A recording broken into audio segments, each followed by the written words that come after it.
purtroppo la scienza di questo secolo ha questa caratteristica, che ci dice cose che non sono facili da digerire.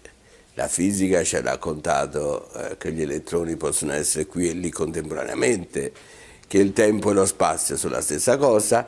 La biologia non ci ha sconvolto in questa maniera, però ci dà un quadro della logica con cui procede la natura.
So did you get my email? Yeah, let's have a... So I want to take a little computer with me. Mark, you're looking for me? I need to clone time, so I have a day that's twice as long. I need to be every place, at least 2 places at once, constantly. See you later.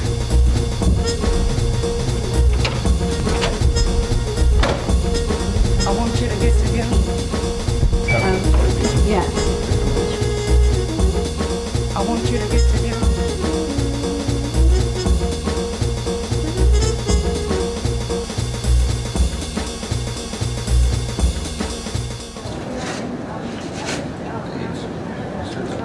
Number of jobs that exited with non-zero status, which shows we have pretty good percentage of number of jobs run, but you can see the actual CPU time consumed.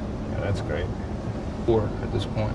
We want to go from the genetic code, from understanding the proteins, to predicting medical outcomes and then doing something about them. So we can predict genetically whether you have an increased risk of getting cancer, but that's not good enough. We want to have an early detection of cancer so we can detect it before it's too far along, because it's totally treatable when it's caught early in almost every case. So if we can change that from having this basic science information to fundamentally changing people's lives. From just reading the book is when and where a given gene is expressed, because it's now well known that we do not express all of our genes all of the time.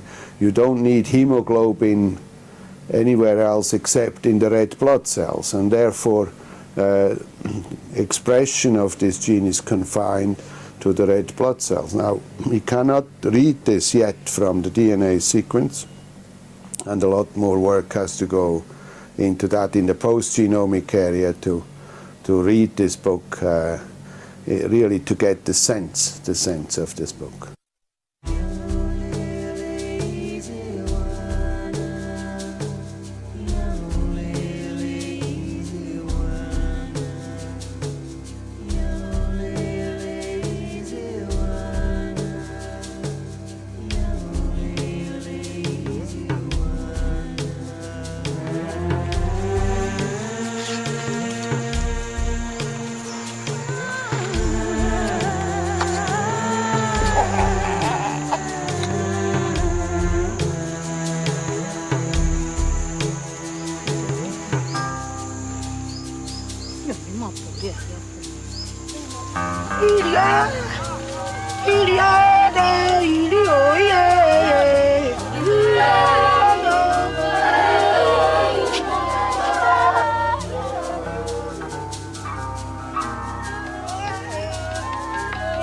I started thinking about the possibility of reconstructing human history using genetics. Humans, as recognized with the title Homo, H-O-M-O, are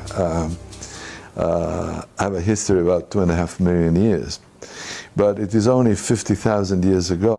Those particular humans who lived in a particular part of Africa started multiplying more than others, and out of curiosity, of need of finding new places where to settle because they were growing, went to the other continents, settled other parts of Africa and the rest of the world.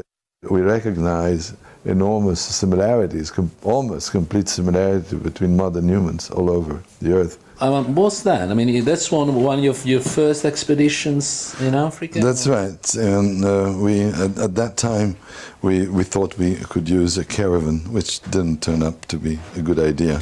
We never did it later. Anyhow, here are 4 Italian members of the expedition, and here are many helpers. This was taken when crossing a river, and what you don't see is that there is a wire to which this is attached.